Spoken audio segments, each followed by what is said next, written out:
ओम श्री गणेशाय नमः।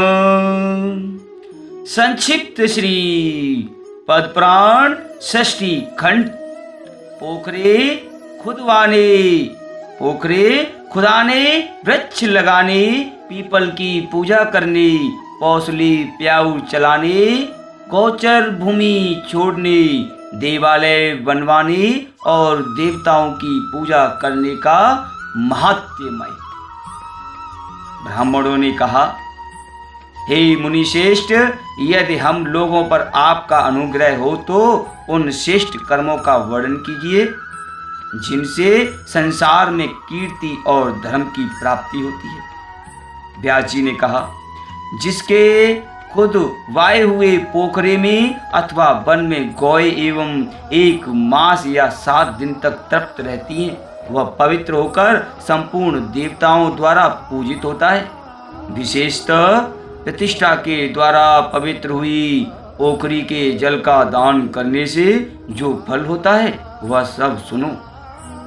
पोखरे में जब मेघ वर्षा करता है उस समय जल के जितनी छींटे चलते ही उतने ही 1000 वर्षों तक पोखरा बनवाने वाला मनुष्य स्वर्ग लोक का सुख भोगता है। जल से खेती पकती है जिससे मनुष्य को प्रसन्नता होती है।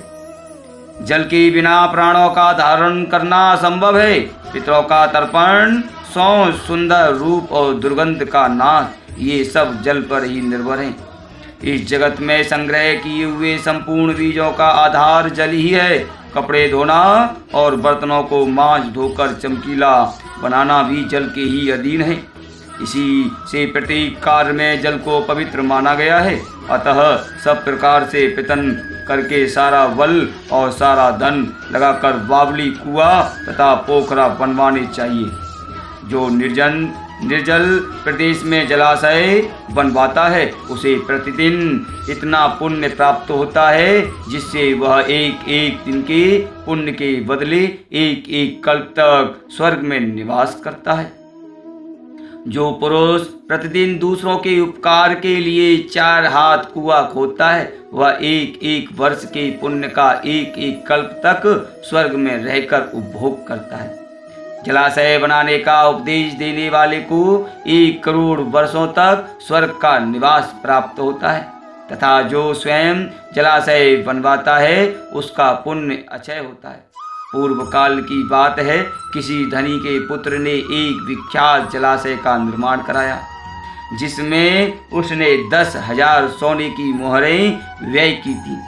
धनी ने अपनी पूरी शक्ति लगाकर प्राणपण से चेष्टा करके बड़ी श्रद्धा के साथ संपूर्ण प्राणियों के उपकार के लिए वह कल्याणमय जलाशय तैयार कराया था।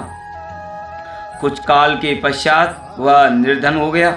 उसके बाद एक दूसरा धनी उसके बनवाए हुए जलाशय का मूल्य देने को उद्यत हुआ और कहा, मैं इस जलाशय के लिए 10,000 स्वर्ण मुद्राएं दूंगा। इसे खुदवाने का पुण्य तो तुम्हें मिल ही चुका है। मैं केवल पुण्य मूल्य देकर इसके ऊपर अपना अधिकार करना चाहता हूँ। यदि तुम्हें लाभ जान पड़े तो मेरा प्रस्ताव स्वीकार करो। धनी के ऐसा कहने पर जलाशय निर्माण कराने वाले ने उसे इस प्रकार उत्तर दिया, हे भाई, 10,000 का पुण्य फल तो इस जलाशय से मुझे रोज ही प्राप्त होता है। पुण्य वेताओं ने जलाशय निर्माण का ऐसा ही पुण्य माना है। इस निर्जल प्रदेश में मैंने यह कल्याणमय सरोवर निर्माण कराया है। इसमें सब लोग अपनी इच्छा के अनुसार स्नान और जलपान आदि कार्य करते ही। उसकी यह बात सुनकर लोगों ने खूब हंसी उड़ाई। तब वह लज्जा से पीड़ित होकर बोला, हमारी यह बात सच है। विश्वास न हो तो धर्मानुसार इसकी परीक्षा कर लो।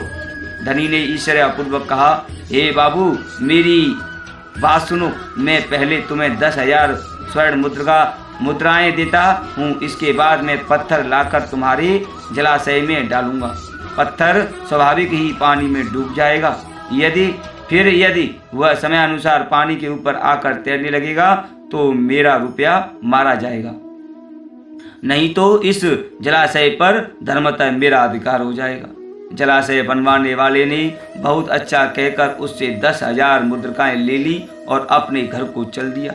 धनी ने कई गवाह बुलाकर उनके सामने उस महान जलाशय में पत्थर गिराया। उसके इस कार्य को मनुष्यों, देवताओं और असुरों ने भी देखा। तब धर्म के साक्षी ने धर्मतुला पर 10,000 स्वर्ण मुद्रिकाएं और जलाशय के जल को तोला, किंतु वे मुद्राएं जलाशय से होने वाले एक दिन के जल दान की भी तुलना न कर सकी। अपने धन को व्यर्थ जाते देख धनी के हृदय को बड़ा दुख हुआ। दूसरे दिन वह पत्थर भी दीप की भांति जल के ऊपर तैरने लगा। यह देख लोगों में बड़ा कोलाहल मचा। इस अद्भुत घटना की बात सुनकर धनी और जलाशय का स्वामी दोनों ही प्रसन्नता पूर्वक वहां आए। पत्थर को उस अवस्था में देख धनी ने अपनी 10,000 मुद्राएं उसी की मान ली। तत्पश्चात जलाशय के स्वामी ने ही वह पत्थर उठाकर दूर फेंक दिया। नष्ट होते हुए जलाशय को पुनः खुदवाकर उसका उद्धार करने से जो पुण्य होता है उसके द्वारा मनुष्य स्वर्ग में निवास करता है तथा प्रत्येक जन्म में वह शांत और सुखी होता है। अपने गोत्र के मनुष्य, माता के कुटुंबी, राजा, सगे संबंधी, मित्र, उपकारी पुरुषों के खुदवाए हुए जलाशय का जीर्णोद्धार करने से अक्षय फल की प्राप्ति होती है। तपस्वियों, अनाथों और विशेषतः ब्राह्मणों के लिए जलाशय खुदवाने से भी मनुष्य अक्षय स्वर्ग का सुख भोगता है। इसलिए हे ब्राह्मणों, जो अपनी शक्ति के अनुसार जलाशय आदि का निर्माण कराता है वह सब पापों की क्षय हो जाने से अक्षय पुण्य तथा मोक्ष को प्राप्त होता है। जो धार्मिक पुरुष लोक में इस महान धर्ममय उपाख्यान को सुनाता है उसे सब प्रकार के जलाशय दान करने का फल होता है। सूर्य ग्रहण के समय गंगा जी के उत्तम तट पर 1 करोड़ गोदान करने का जो फल होता है वही इस प्रसंग को सुनने से मनुष्य प्राप्त कर लेता है। अब मैं संपूर्ण वृक्षों के लगाने का अलग अलग फल कहूँगा। जो जलाशय के तट पर चारों ओर पवित्र वृक्षों को लगाता है उसके पुण्य फल का वर्णन नहीं किया जा सकता। अन्य स्थानों में वृक्ष लगाने से जो फल प्राप्त होता है जल के समीप लगाने पर उसकी अपेक्षा करोड़ों गुना अधिक फल होता है। अपने बनवाए हुए पोखरे की किनारे वृक्ष लगाने वाला मनुष्य अंततः फल का भागी होता है। जलाशय के समीप पीपल का वृक्ष लगाकर मनुष्य जिस फल को प्राप्त करता है वह सैकड़ों यज्ञों से भी नहीं मिल सकता। प्रत्येक पर्व के दिन जो उसके पत्ते जल में गिरते ही वे पिंड के समान होकर पितरों को अक्षय तृप्ति प्रदान करते तथा उस वृक्ष पर रहने वाले पक्षी अपनी इच्छा के अनुसार जो फल खाते हैं उसका ब्राह्मण भोजन के समान अक्षय फल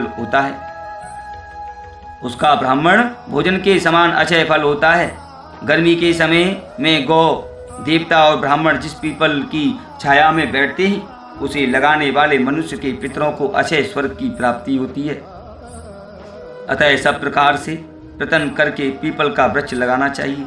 एक वृक्ष लगा देने पर भी मनुष्य स्वर्ग से भ्रष्ट नहीं होता।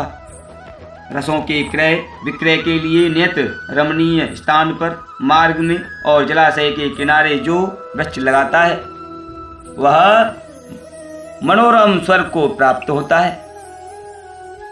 हे ब्राह्मणों, पीपल के वृक्ष की पूजा करने से जो पुण्य होता है उसे बतलाता हूँ, सुनो। जो मनुष्य स्नान करके पीपल के वृक्ष का स्पर्श करता है वह सब पापों से मुक्त हो जाता है। जो बिना नहाए पीपल का स्पर्श करता है उसे स्नान जन्य फल की प्राप्ति होती है। अश्वत्थ के दर्शन से पाप का नाश और स्पर्श से लक्ष्मी की प्राप्ति होती है। उसकी प्रदक्षिणा करने से आयु बढ़ती है। अश्वत्थ वृक्ष को हविष्य, दूध, नैवेद्य, फूल, धूप और दीपक अर्पण करके मनुष्य स्वर्ग से भ्रष्ट नहीं होता। पीपल की जड़ के पास बैठकर जो जप, होम, स्तोत्र, पाठ और यंत्र मंत्रादि के अनुष्ठान किए जाते हैं उन सब का फल करोड़ गुना होता है। जिसकी जड़ में श्री विष्णु, तने में भगवान शंकर तथा अग्रभाग में साक्षात ब्रह्मा जी स्थित हैं उसे संसार में कौन नहीं पूजेगा। सोमवती अमावस्या को मौन होकर स्नान और 1000 गौ का दान करने से जो फल प्राप्त होता है वही फल अश्वत्थ वृक्ष लगाने प्रणाम करने से मिल जाता है। अश्वत्थ वृक्ष को प्रणाम करने से मिल जाता है। अश्वत्थ की 7 बार प्रदक्षिणा करने से 10,000 गौ के और इससे अधिक अनेकों बार परिक्रमा करने पर करोड़ों गौ के दान का फल प्राप्त होता है।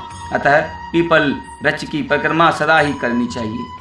हे विप्रगण, पीपल के वृक्ष के नीचे जो फल, मूल और जल आदि का दान किया जाता है वह सब अक्षय होकर जन्म जन्मांतरों में प्राप्त होता रहता है।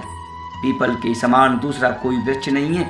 अश्वत्थ वृक्ष के रूप में साक्षात श्री हरि ही इस भूतल पर विराजमान है। जैसे संसार में ब्राह्मण, गौ तथा देवता पूजनीय होते हैं, उसी प्रकार पीपल का वृक्ष भी अत्यंत पूजनीय माना गया है। पीपल को रोपने, रक्षा करने, छूने तथा पूजने से वह क्रमशः धन, पुत्र, स्वर्ग और मोक्ष प्रदान करता है। जो मनुष्य अश्वत्थ वृक्ष के शरीर में कहीं कुछ चोट पहुंचाता है, उसकी डाली या टहनी काट देता है, वह एक कल्प तक नरक भोगकर चांडाल आदि की योनि में जन्म ग्रहण करता है। जो कोई पीपल को जड़ से काट देता है, उसका कभी नरक से उद्धार नहीं होता। यही नहीं, उसकी पहली कई पीढ़ियां भयंकर रौरव नरक में पड़ती हैं। बैल के 8, बरगद के 7 और नीम के 10 वृक्ष लगाने का जो फल होता है, पीपल का एक पेड़ लगाने से भी वही फल होता है। अब मैं पौसले प्याऊ का लक्षण बताता हूँ। जहाँ जल का अभाव हो, ऐसे मार्ग में पवित्र स्थान पर एक मंडप बनाएं। वह मार्ग ऐसा होना चाहिए जहाँ बहुत से पर्यटकों का आना जाना लगा रहता हो। वहाँ मंडप में जल का प्रबंध रखें और गर्मी, बरसात तथा शरद ऋतु में बटोहियों को जल पिलाते रहें। 3 वर्षों तक इस प्रकार पौंसले को चालू रखने से पोखरा खुदवाने का पुण्य प्राप्त होता है। जो जलहीन प्रदेश में ग्रीष्म के समय 1 मास तक पौंसला चलाता है, वह 1 कल्प तक स्वर्ग में सम्मान पूर्वक निवास करता है। जो पोखरे आदि के फल को पढ़ता अथवा सुनाता है, वह पाप से मुक्त होता है और उसके प्रभाव से उसकी सद्गति हो जाती है। अब ब्रह्मा जी ने सेतु बांधने का जैसा फल बताया है वह सुनो। जहाँ का मार्ग दुर्गम हो, दुस्तर हो, कीचड़ से भरा हो तथा जो प्रचुर कंटकों से अकीर्ण हो, वहाँ पुल बंधवाकर मनुष्य पवित्र हो जाता है तथा देवत्व को प्राप्त होता है। जो एक वित्ते का भी पुल बंधवाता है, वह 100 दिव्य वर्षों तक स्वर्ग में निवास करता है। अतः जिसने पहले कभी एक वित्ते का भी पुल बंधवाया है, वह राजवंश में जन्म ग्रहण करता है और अंत में महान स्वर्ग को प्राप्त होता है। इसी प्रकार जो गोचर भूमि छोड़ता है, वह कभी स्वर्ग से नीचे नहीं गिरता। गोदान करने वाले की जो गति होती है, वही उसकी भी होती है। जो मनुष्य यथाशक्ति गोचर भूमि छोड़ता है, उसे प्रतिदिन 100 से भी अधिक ब्राह्मणों का भोजन कराने का पुण्य होता है। जो पवित्र वृक्ष और गोचर भूमि का उच्छेद करता है, उसकी 21 पीढ़ियां रौरव नरक में पकाई जाती हैं। गांव के गोपाल को चाहिए कि गोचर भूमि को नष्ट करने वाले मनुष्य का पता लगाकर उसे दंड दे। जो मनुष्य भगवान श्री विष्णु की प्रतिमा के लिए 3 या 5 खम्भों से युक्त शोभा संपन्न और सुंदर कलश से विभूषित मंदिर बनवाता है, अथवा इससे भी बढ़कर जो मिट्टी या पत्थर का देवालय निर्माण कराता है, उसके खर्च के लिए धन और वृत्ति लगाता है तथा मंदिर में अपने इष्ट देव की विशेषता भगवान श्री विष्णु की प्रतिमा स्थापित करके शास्त्रोक्त विधि से उसकी प्रतिष्ठा कराता है, वह नर श्रेष्ठ भगवान श्री विष्णु के सायुज्य को प्राप्त होता है।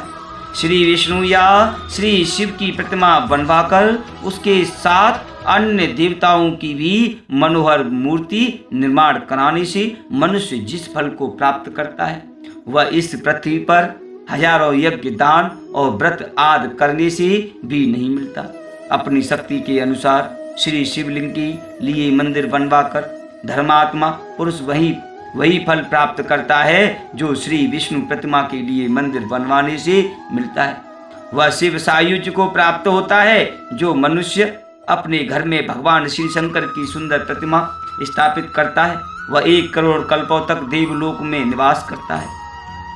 जो मनुष्य प्रसन्नता पूर्वक श्री गणेश जी का मंदिर बनवाता है वह देवलोक में पूजित होता है। इसी प्रकार जो नरश्रेष्ठ भगवान सूर्य का मंदिर बनवाता है उसे उत्तम फल की प्राप्ति होती है। सूर्य प्रतिमा के लिए पत्थर का मंदिर बनवाकर मनुष्य 100 करोड़ कल्पों तक स्वर्ग भोगता है। जो इष्ट देव के मंदिर में 1 मास तक अहर्निश घी का दीपक जलाता है, जो इष्ट देव के मंदिर में 1 मास तक अहर्निश घी का दीपक जलाता है वह उत्तम देवताओं से पूजित होकर 10,000 दिव्य वर्षों तक स्वर्गलोक में निवास करता है। तिल के अथवा दूसरे किसी तेल से दीपक जलाने का फल घी की अपेक्षा आधा होता है और 1 मास तक जल चढ़ाने से जो फल मिलता है उससे मनुष्य ईश्वर भाव को प्राप्त होता है। शीतकाल में देवताओं को रुईदार कपड़ा चढ़ाकर मनुष्य सब दुखों से मुक्त हो जाता है। देव विग्रह को ढकने के लिए 4 हाथ का सुंदर वस्त्र अर्पण करके मनुष्य कभी स्वर्ग से नहीं गिरता।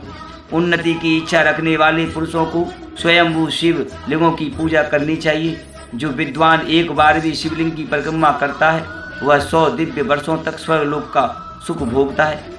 इसी प्रकार क्रमशः स्वयंभू लिंग को नमस्कार करके मनुष्य विश्वबंद होकर स्वर्गलोक को जाता है।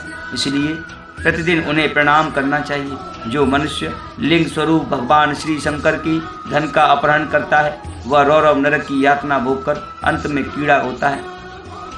जो शिवलिंग अथवा भगवान श्री विष्णु की पूजा के लिए मिले हुए दाता के द्रव्य को स्वयं ही हड़प लेता है वह अपने कुल की करोड़ों पीढ़ियों के 7 नरक से उद्धार नहीं पाता। जो जल फूल और धूप दीप आदि के लिए धन लेकर फिर लोभवश उसे उस कार्य में नहीं लगाता वह अक्षय नरक में पड़ता है। भगवान शिव के अन्न पान का भक्षण करने से मनुष्य की बड़ी दुर्गति होती है। अतः जो ब्राह्मण शिव मंदिर में पूजा की वृत्ति से जीविका चलाता है उसका कभी नरक से उद्धार नहीं होता। अनाथ दीन और विशेषतः श्रोत्रिय ब्राह्मण के लिए सुंदर घर निर्माण कराकर मनुष्य कभी स्वर्ग लोक से नहीं गिरता। जो इस परम उत्तम पवित्र उपाख्यान का प्रतिदिन श्रवण करता है उसे अक्षय स्वर्ग की प्राप्ति होती है तथा मंदिर निर्माण आदि का फल भी प्राप्त होता है।